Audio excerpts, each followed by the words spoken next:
Hello, everyone. Welcome to the Breathing Podcast. My name is Tim Kelly, and I'm the creator of Zenhaling and the Breathing Podcast. And in today's episode, I want to go over just some fundamentals of breathing. So what are the mechanics of breathing? Why should we learn how to breathe? Isn't this something that we've been doing all of our life? What are the benefits of doing some of that? And give you a couple techniques to concentrate on to release internal pressure. So, when the stresses of life come upon us, our respiratory function and our respiratory system is the quickest way to release that. So that's why, so many people nowadays are on anti-anxiety medication, or they're doing self-medication in order to combat the stresses of life. But the quickest way and the best means is by learning breath work and utilizing the tools within breath work to release that internal pressure. And for me, I coach athletes, and a lot of it's coaching them up in their breathing, not only to charge their body with oxygen prior to their performance, but how to release that internal pressure, how to get rid of those pregame nerves, pregame anxiety, the performance anxiety that many people have. And if you're not an athlete, many of us have experienced that when all of a sudden you have to get up and do a speech in front of a large audience, and the excitement of the moment hijacks our breathing rate, makes it irregular, and then all of a sudden we forget our speech, we forget our words, we disconnect because we're in our head, we're holding our breath. So that's why emotional excitement affects our breathing rate, makes it irregular. So learning the conscious controlled breathing exercises can check emotional excitement in the moment when it happens. So it's like just pulling it in the moment. The techniques, concentrating on your breath, can help you navigate past that moment. And then all the stuff we've trained for, whether it's practicing your speech or all the training as a physical athlete, a lot of times it's going out the door. And you would see this with people who would fight Mike Tyson back in the day. They would train, these boxers would train, they would have their training, great training session, they would get to the fight, and the moment would overcome them. And then the moment was so large, and the nerves were so much, and their fear was within them, so then all of a sudden they're holding their breath and trying to punch, where, as soon as you're not in control of that pause of the breath, it hijacks your body. So, and that's where you get into the mechanics of breathing. The mechanics of breathing, when somebody says take a breath, do one breath. What's one breath? One breath is your inhale.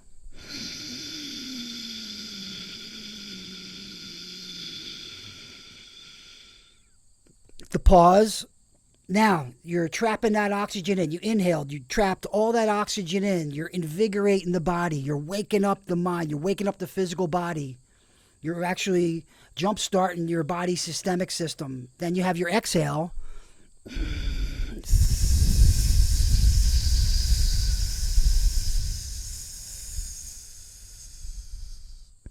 And a pause. So inhale, pause, exhale, pause, one breath. The inhale, you're taking in that oxygen. The exhale, you're getting rid of the CO2. The CO2 that many times will cripple our body, or it's why mountain climbers or free divers get the bends, because their pH levels, the alkalinity of their blood starts to get hot. Their pH levels are off the charts, or they're out of balance. So then disease comes in, things like gout, things like uric acid with kidney stones. It could be just all different types of things that cripple the body. Inflammation. So how to overcome inflammation. So for athletes, how to recover faster after a workout, all that kind of stuff. It's all happening in our respiratory function. Our respiratory function regulates the amount of oxygen, CO2, and acidosis in our blood, and that becomes the pH levels of our blood. So just being off, it's like a hot tub, being off 1%, and then all of a sudden you've got inflammation. It's like that hot tub with bacteria. Now your system inside, you've got gout, you've got blotchy skin, you have kidney stones, gout, all these different diseases of the body that are associated with the inflammation, heart disease, all that kind of stuff. So breathing, proper breathing, I can't say it enough. It's the tool that when I'm coaching up people or I'm teaching the proper breathing, we have 60,000 thoughts and we take 23,000 breaths a day. So just being able to affect the way somebody breathes, heightening their consciousness of how they're breathing, giving them some tools over their breathing and how to combat the emotional excitement of life, you can change somebody's life. If you're heightening their awareness around their breath, every breath, you're improving the quality of their life. They're improving the quality of their own life. So that's why it's so rewarding to teach the breathing techniques to people. So anyway, that's a little bit about the mechanics of breathing. The mechanics of breathing is inhale, pause, exhale, pause, one breath. And then I'm just going to teach a couple techniques right now. And one of them is the bamboo exhales. So this is a Zen breathing technique where you're taking in normal inhale, but you're concentrating on the exhale. You're elongating the duration of the exhale. So I'll demonstrate right now. You're inhaling normally. And then the exhale is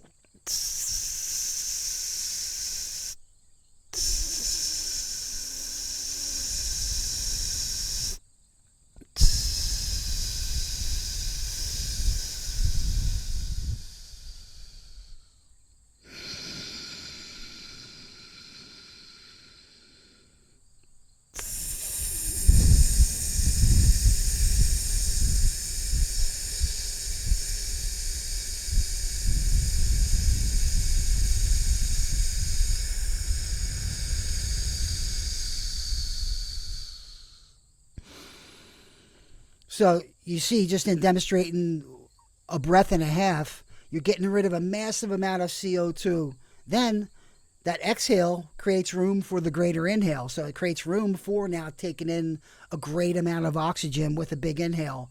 And a lot of this, like I said, 23,000 breaths, we're over breathers. So that's what asthma is. Asthma all day, it's people are breathing like,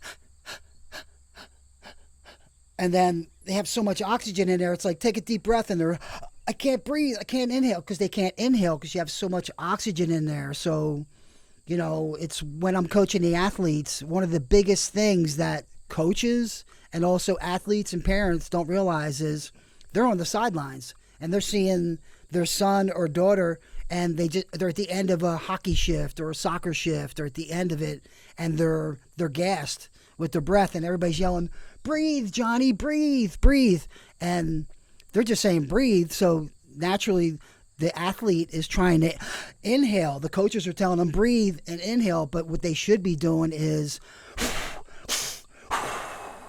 forcing the exhale to create room to breathe. They already have so much oxygen in there that just saying breathe is not the right cadence. It's not the right cue. It's actually exhale. Exhale, athlete, exhale. That's what they should be doing. So that's what really is the reminder. Exhale. Do a forced exhale.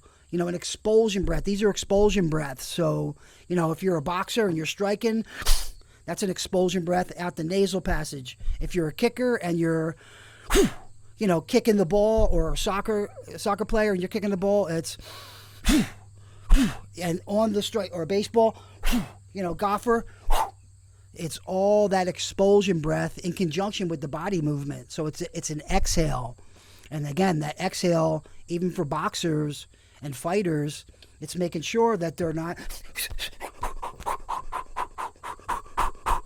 It's like the breath of fire in some type of practices where you're concentrating on the exhale. It's building up a massive amount of heat within the body.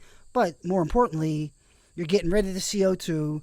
You're not over inhaling, and because you're concentrating mostly on the exhale.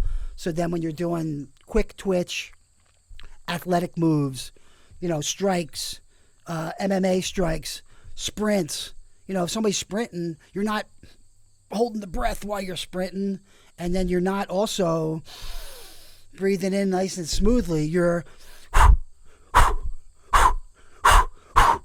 That's the sprint. You're doing it in conjunction with the quick twitch move of the athletic movement.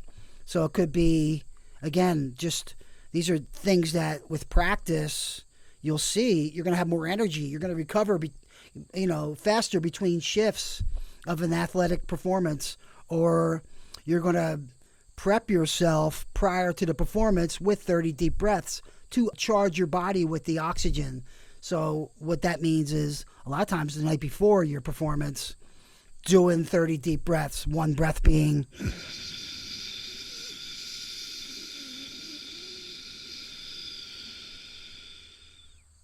exploring the pause, exhaling,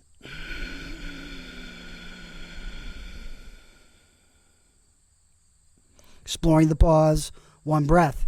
So you do 30 of those, charge your body with oxygen, not only the night before, but maybe you actually drive into the stadium for the day of the game, or, that's where then even after the performance, doing breath work after the performance is going to help you recover. It's going to help your body repair, the cells repair, and repair quicker between performances. So I can't tell you enough how knowing some of these techniques, whether you're a high competitive athlete or a performer on stage or a singer, like here's where singer comes in. So I'm not a singer, but knowing that when we sing or we chant, that's really a prolonged exhale. So I'll demonstrate. I'll just do one amen, okay? So that'll be, and again, it's really a prolonged exhale, and it's also a way to practice and to build up your lung capacity. So here's an example of just doing one amen.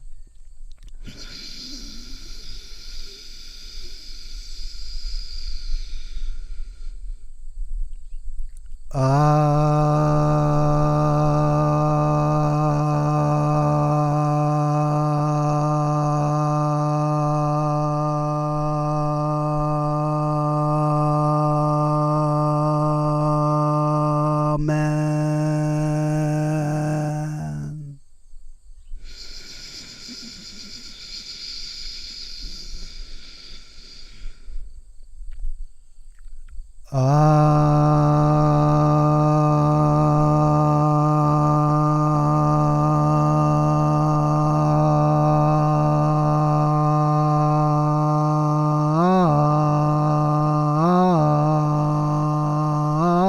Amen. So again, for me, it's less about making the sound, but it's really getting rid of all that CO2. It's prolonging that exhale. That sound, that amen, is really just a prolonged exhale, getting rid of all that CO2, clearing way so I can have a great, massive inhale, take in a lot of oxygen, and replenish, rejuvenate. And when you're doing things like sound, like I just was there, a lot of people will call that's really chanting. That's a healing sound current.